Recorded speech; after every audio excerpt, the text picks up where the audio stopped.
Salut tout le monde, j'espère que vous allez bien. Aujourd'hui, on va parler de 3 erreurs à ne pas faire en bourse. Alors, on va avoir principalement 2 erreurs qui vont concerner les stock pickers, donc ceux qui font de la sélection d'actions. Et ensuite, on va avoir une erreur qui va plutôt concerner ceux qui font de la gestion passive, de la gestion indicielle. Ça peut aussi concerner ceux qui font du stock picking, mais honnêtement, je trouve que ça concerne plus ceux qui font de la gestion indicielle de manière générale. Alors, on va commencer directement par la première erreur, qui est simplement le biais domestique.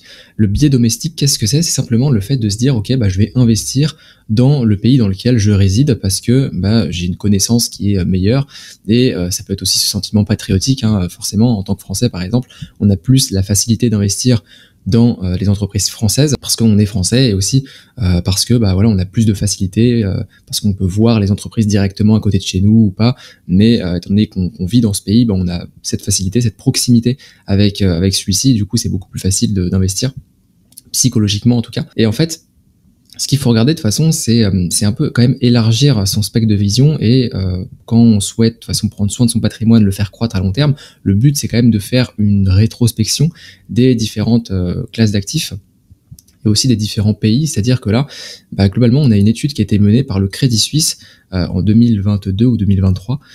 D'ailleurs, le Crédit Suisse, je crois que il a fait faillite, donc je sais même plus si cette étude elle est retrouvable, mais elle a été menée par 3 professeurs qui nous montrent donc les différents rendements nets d'inflation, je précise, depuis 1900, donc sur 122 ans de données quand même, c'est assez important. Et en fonction donc des classes d'actifs et aussi des pays, là on a une vingtaine de pays développés, et en gros on voit que la France elle est juste là, elle est parmi les derniers de la classe, et on voit qu'on est à peu près à 3,4% de rendement annuel net d'inflation. Et ce qui est en fait faible par rapport, quand on parle de bourse, on a souvent tendance à parler de rendements qui sont supérieurs à 7, 8% par an, etc. C'est possible d'atteindre ces rendements, bien sûr que c'est possible largement, mais c'est très loin de ce qu'on imagine, en tout cas pour la moyenne des entreprises françaises depuis plus de 122 ans encore une fois. Et quand on regarde à peu près les pays voisins, donc par exemple les US, la Nouvelle-Zélande, les meilleurs élèves en fait, la Suède, l'Australie, l'Afrique du Sud, en fait on est sur des rendements qui sont bien plus importants. On est pour les US aux alentours de 6,4% de rendement net d'inflation, et ça c'est on a à peu près 3 points de différence entre on a 3 points de différence entre 3,4, donc le rendement de la France et le rendement des US. Et sur le long terme, ça bien évidemment avec les intérêts composés, ça creuse l'écart, et ça creuse énormément même l'écart. Et donc voilà, donc là le premier raisonnement qu'on doit se faire, c'est ok, en fait faut arrêter d'investir dans le CAC 40, surtout si vous faites de la gestion indicielle. On va voir que ça sert vraiment à rien que du point de vue du rendement, ça sert strictement à rien. Mais aussi d'un point de vue du risque. En fait, ce qu'il faut savoir, c'est qu'on a 2 types de risques. Donc on a à la fois le risque de marché, donc le risque qui est en fait non diversifiable, et on a aussi le risque qui est le risque spécifique, donc en gros le risque propre à chacune des entreprises que vous avez en portefeuille. Et en fait, ce qu'il faut comprendre, c'est que le risque de marché, c'est le risque de marché global en fait. Et si par exemple, je sais pas, on prend le cas de la France. La France, imaginons que là on l'a pas sur le graphique, mais ça doit représenter à peu près le même pourcentage que le Royaume-Uni. Donc on doit être aux alentours de 2%, 2,5% du marché global. Donc ça veut dire que la France ne représente que 2,5% du marché action mondial. Donc ça veut dire quoi? Ça veut dire que, et à côté des US par exemple, on est à 42,6%. Donc ça veut dire quoi? Ça veut dire qu'en fait votre risque il est forcément plus élevé que le risque que vous prenez en investissant sur les US. Parce que s'il se passe par exemple quelque chose en France, imaginons que vous avez toutes les entreprises, vous êtes actionnaire de toutes les entreprises françaises, vous êtes vous êtes sur le marché, vous êtes exposé au risque de marché français. Mais le risque de marché français, c'est pas le risque du marché global, parce que encore une fois, on est à 2,5% du marché global, alors que les US on est à 42. Et en gros, ce qu'il faut comprendre, c'est qu'on est, par exemple, s'il se passe quelque chose sur quelques-unes des entreprises françaises, ça impacterait pas forcément en fait les entreprises, le marché mondial. Alors que s'il se passe quelque chose sur par exemple le marché US, donc par exemple il se passe quelque chose, je sais pas, sur quelques-unes des entreprises du S&P 500, ça va probablement impacter le marché mondial, parce que déjà ça va impacter le S&P 500, et si le S&P 500 baisse, globalement on a quand même une corrélation qui est quand même assez forte, plus ou moins forte, entre les US et les autres géographies. Alors forcément c'est possible d'avoir, il y a un degré de corrélation, forcément, si vous prenez des entreprises, des petites entreprises qui pèsent 100 millions de dollars, qui sont, je sais pas, en Chine, ou qui sont dans des pays asiatiques, etc., forcément qu'il y aura une corrélation qui sera beaucoup moins forte que par exemple si vous prenez les large cap françaises et les large cap américaines. Mais de manière générale, on a quand même une corrélation qui est significative, en tout cas entre les marchés et le marché US, les autres marchés et les marchés US. Et donc ce qui se passe, c'est que par exemple si il y a, je sais pas, une connerie qui se passe sur quelques entreprises du S&P 500, bah, ça va impacter le S&P 500 et donc ça impactera forcément les autres marchés, parce que forcément, bah, quand on pèse 42% du marché equity mondial, bah, on se retrouve avec des entreprises, bah, forcément quelques entreprises françaises vont être clientes ou fournisseurs des entreprises US, donc forcément que ça va impacter les entreprises cotées, et donc voilà, donc votre risque, il est forcément plus important quand vous êtes sur une petite part du marché global que quand vous êtes une grosse part sur une grosse part du marché global comme le sont les US. Donc en gros, qu'est-ce que ça veut dire? Bah là en fait, là j'ai pris l'exemple du MSCI France. Donc là, en fait, c'était pour schématiser. Par exemple, là, le MSCI France, on est sur 61 entreprises et on représente 1757 milliards d'USD à peu près. Donc ce qui, en fait, si on prend peut-être toutes les entreprises françaises, on est peut-être à 2 milliards, 2 milliards 5, je sais pas, enfin, 2500 milliards ou 3000 milliards, ce qui représente à peu près justement les 2,5% d'ici. Et en fait, quand on prend ces 2,5%, ces 2,5%, on est, enfin, si par exemple on doit être exposé sur un seul ETF, sur un seul indice, je vois pas pourquoi ça devrait être le CAC 40. Pour moi, c'est complètement con d'être exposé sur seulement le CAC 40 parce qu'on est d'un côté, on est moins rentable, comme on l'a vu avec l'étude juste à gauche.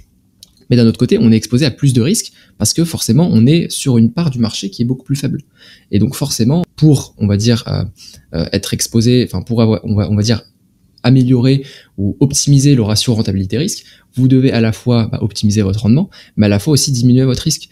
Et en fait, en diminuant votre risque, en étant exposé par exemple sur seulement les US, certes, vous êtes exposé au risque globalement du marché US, mais le risque du marché US, c'est à peu près le risque du marché mondial, parce que globalement, si, je sais pas, le S&P 500 s'effondre, en fait, vous allez avoir toutes les entreprises qui vont s'effondrer derrière, parce que toutes les entreprises quasiment sont des clients ou des fournisseurs des entreprises du S&P 500. Donc forcément qu'il y a une chaîne derrière, une chaîne de valeur qui est qui est impactée. Alors encore une fois, c'est pas forcément le cas si vous allez dénicher des boîtes qui sont perdues, des small caps, etc. Mais quand on regarde par exemple le marché mondial des large caps, ou même le marché mondial de manière globale, on voit qu'il y a quand même une certaine corrélation entre les US et les autres marchés en fait. Donc voilà. Parce que justement en fait, on pourrait très bien se dire que les US ils sont troisième, donc je vais investir en Australie ou en Afrique du Sud ou en Nouvelle-Zélande, j'en sais rien. Ok, c'est pourquoi pas. Mais en fait justement, c'est là que le risque prend tout son sens, c'est qu'en fait, on est l'Australie, on est sur 1,6% du marché mondial. Donc ça veut dire que si vous êtes exposé seulement à l'Australie, certes, vous allez peut-être avoir une rentabilité qui est importante, mais le risque que vous prenez pour avoir cette rentabilité est plus fort, en fait. Et le but, quand on fait de l'investissement, c'est quand même d'améliorer notre rentabilité par rapport à notre risque. Et que ce soit l'Australie, l'Afrique du Sud, enfin peu importe le pays que vous prenez, il n'y a pas meilleur ratio rentabilité-risque que les US, parce que vous êtes exposé sur, encore une fois, le risque global, ce qui diminue votre risque par rapport, quand vous êtes exposé seulement à un risque de 1% du marché mondial en fait. Donc voilà. Et c'est vrai qu'on pourrait se dire on prend une grosse partie par exemple d'un ETF S&P 500 et ensuite on prend quelques autres ETF qui vont venir en fait être des ETF qui sont en Australie, des ETF je sais pas en Suède, etc. Alors oui, c'est tout à fait possible, mais d'un autre côté, en fait, sans le savoir, vous êtes exposé à ces pays-là parce que là, j'ai trouvé un graphique de Schroeder qui montre où les entreprises du S&P 500 font leur argent, et on voit qu'en fait, indirectement, vous êtes exposé à ces régions-là parce que vous faites de l'argent à partir de ces régions-là. Donc, par exemple, là, on voit que à peu près 29,6% des revenus qui sont des entreprises du S&P 500 sont faits en dehors des États-Unis. Donc elles sont faites par exemple en Chine, elles sont faites au Royaume-Uni, elles sont faites au Japon, au Canada, en Allemagne, en France, au Brésil, etc., etc. Et il y a probablement, la Suède, il y a probablement l'Australie, etc. Et donc forcément, donc c'est une toute petite partie de cette des revenus, et donc c'est une toute petite exposition, et donc en fait après c'est juste une histoire de pondération en fait, mais c'est un détail dans le sens où quand vous faites un investissement dans vos ETF, globalement c'est déjà très diversifié et ça sert à rien de vouloir diversifier vos ETF, autant en prendre un, et en l'occurrence autant prendre un seul qui est aux US parce que vous êtes exposé à toutes les régions du monde et vous êtes sur un risque qui est quand même global et vous êtes sur une des meilleures rentabilités qu'il y a eu ces derniers siècles. Donc en fait voilà, il n'y a pas photo pour moi. C'est s'il devait y avoir un seul ETF en portefeuille, c'est juste le S&P 500 et c'est tout, quoi. Donc maintenant on va parler d'une deuxième erreur qui est le fait de faire du DCA sur vos actions. Alors ça c'est complètement, on va voir que c'est complètement aberrant et que ça sert à rien. En fait le DCA sur indice, ok. Ça c'est ok, c'est normal, parce qu'en soi, on est exposé à des risques qui sont différents. Encore une fois, on va y venir juste après. Et le DCA sur action, pourquoi c'est non? Parce qu'en fait, sur des actions, vous êtes exposé à un risque différent que quand, par exemple, vous achetez une action du S&P 500, une seule action de l'indice, vous êtes exposé à un risque supplémentaire que le risque du S&P 500. Le risque du S&P 500, globalement, ça va être le marché. Si vous êtes exposé à une action seulement du S&P 500, vous êtes exposé à un risque spécifique à cette action, donc propre à cette action. Et en fait, si par exemple, du jour au lendemain elle chute parce que vous l'avez payé un prix trop élevé, etc. En fait vous compensez pas ce risque prix. En fait le risque prix du fait d'investir dans des actions doit être compensé par justement une marge de sécurité, le fait qu'on se dise ok, on évalue un prix propre à l'entreprise et on essaie de se dégager une marge de sécurité par rapport à ce prix pour justement compenser le risque prix par rapport au marché, en fait. Et ça c'est très important, sachant que en fait toute entreprise aussi c'est différent parce que toute entreprise a des cycles, dans le sens où on passe forcément par le cycle, par les 4 cycles qui sont assez connus. Le fameux cycle de lancement, de croissance, de maturité et déclin. Donc ça, globalement, imaginons que ça dure, 40 ans pour une entreprise. Le cycle de vie de cette entreprise-là, que vous avez acheté du S&P 500, il va être de 40 ans. Donc, globalement, elle va rentrer dans l'indice. Par exemple, au jour du lancement, elle sera pas dans l'indice. Durant sa phase de croissance, elle va rentrer dans l'indice. En phase de maturité, elle sera dans l'indice. Et en phase de déclin, elle sortira de l'indice, en fait. Pour compenser le fait que justement vous ayez ces 4 phases dans une entreprise, alors que vous n'avez pas ça globalement dans un indice, parce que l'indice il s'adapte aux différents cycles et globalement il va faire rentrer et faire sortir des entreprises. Donc on s'en fout de ça, en fait. Mais c'est pas le cas pour une entreprise, malheureusement. Donc on doit compenser ce risque et pour ça on peut pas faire de DCA, parce que le but du DCA c'est quoi? C'est encore une fois de lisser le rendement en lissant le prix d'entrée. Mais le problème c'est que vous voulez pas lisser le prix d'entrée, vous voulez justement obtenir un très bon prix par rapport à la valeur que vous estimez d'entreprise. Et le but c'est pas de lisser le prix d'entrée. Par exemple là je vous prends une entreprise comme Google. Donc je vais vous montrer sur TradingView, ça va être plus simple. Moi globalement Google, je suis rentré sur par là les 114 et par là les 105. Ce qui fait que j'ai un prix de revient en moyenne $109. Et en fait, ce qu'il faut comprendre, c'est qu'aujourd'hui, ça revenait à peu près par rapport à ce que l'entreprise produisait en termes de valeur, ça revenait à un price to free cash flow d'à peu près 22, 24, 25, ce qui me semblait pour moi ok, mais aujourd'hui jamais de la vie j'achète Google, quoi, parce qu'on a un price to free cash flow de 34, ce qui fait qu'en fait c'est pas possible, en fait, c'est pas possible. Et vous pouvez pas vous permettre, quand vous faites du stock picking, quand vous avez justement des risques qui sont différents de des risques supplémentaires plutôt que ceux qui achètent toutes les actions du monde en prenant un S&P 500 ou un ACWI, j'en sais rien, en fait vous avez un risque supplémentaire qui est le risque spécifique, et pour compenser ce risque prix, vous êtes obligé de prendre une marge de sécurité, et cette marge de sécurité, vous la prenez sur le prix, en fait, tout simplement le prix auquel vous l'achetez. Parce que globalement, si demain, Google baisse, le S&P 500 va baisser, mais pas forcément.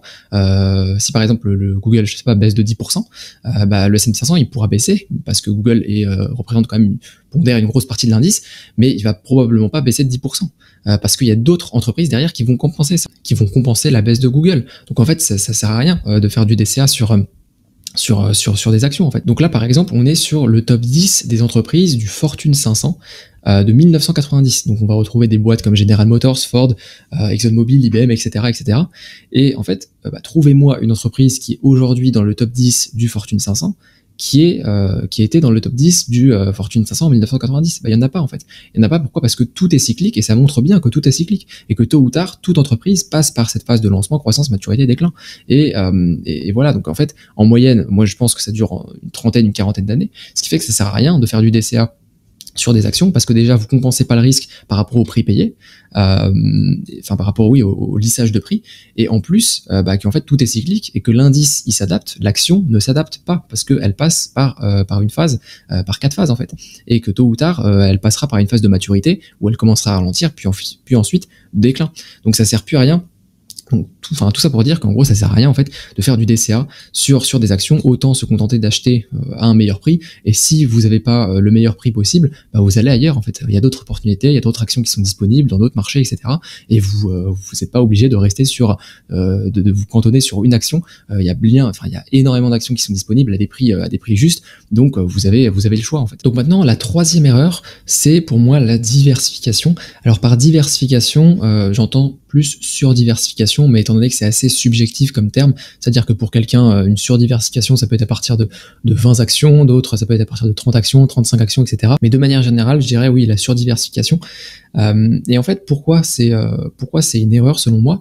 Parce que, et là je vais reprendre une phrase de Buffett qui dit que, en fait, la diversification, c'est simplement une protection contre l'ignorance. Et en fait, je trouve ça, bon, déjà ça peut paraître assez présomptueux comme phrase, mais je trouve ça très vrai parce qu'en fait, si on prend le truc dans le sens inverse, bah, en fait, la gestion du risque, qu'est-ce que c'est ? C'est simplement une gestion de l'information disponible. C'est-à-dire que en fonction, parce que vous prenez vos décisions en fonction de quoi ? Vous prenez vos décisions en fonction d'informations que vous avez, que ce soit en bourse, même dans la vie. Et en fait, bah, plus vous avez d'informations, plus vous emmagasinez d'informations, plus vous allez pouvoir savoir si vous allez prendre telle ou telle décision. Et en fait, là, on a une courbe en fait qui nous montre que, je vais la mettre en grand, le pourcentage d'informations apprises sur le nombre de jours d'apprentissage qui est nécessaire, ou le nombre d'heures, ou le nombre de mois, peu importe, le temps nécessaire d'apprentissage.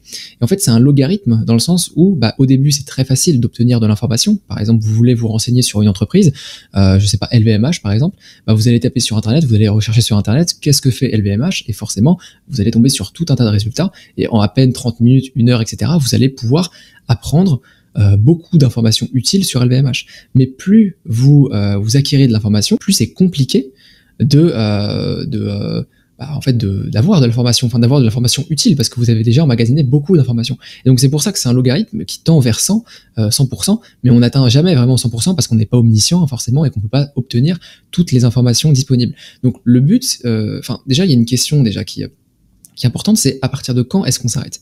À partir de quel pourcentage d'obtention de l'information on s'arrête ? Est-ce qu'on s'arrête à 40% ? Est-ce qu'on s'arrête à 60% ? Est-ce qu'on s'arrête à 80% ? Déjà que c'est difficile de mesurer à quel pourcentage est-ce qu'on est susceptible de prendre un investissement, de prendre une décision ou pas. Et en fait déjà, parce qu'on a tous une vie forcément, et donc forcément l'investissement ça doit occuper une partie de notre temps, mais pas tout notre temps.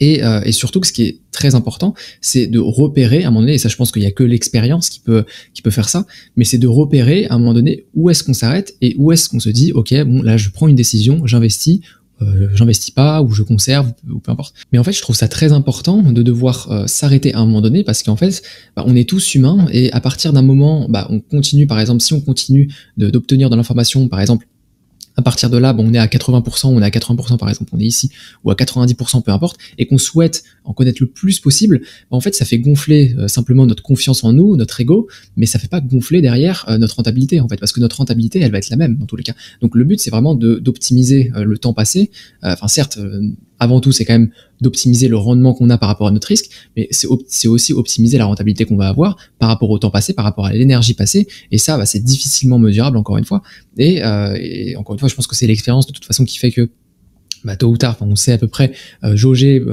jusqu'à où est-ce qu'on doit aller pour finalement prendre une décision. Mais en fait, si on a 80% de l'information disponible, il va falloir peut-être plusieurs jours, plusieurs heures de travail pour arriver à 90%, parce que c'est beaucoup plus facile d'aller de 0 à 20 que de 80 à 100, et donc aussi de 80 à 90, et il va falloir peut-être plusieurs jours ou plusieurs heures de travail avant d'aller de 80 à 90, mais ce qui est important à savoir, c'est que ça va pas changer notre rentabilité. Donc en fait, il faut savoir distinguer l'information utile et aussi l'information intéressante. Il y a des informations qui sont utiles et qui sont utiles donc pour prendre la décision d'investissement, et il y a aussi des informations qui sont intéressantes, typiquement quelques news, ou je sais pas, la macroéconomie par exemple.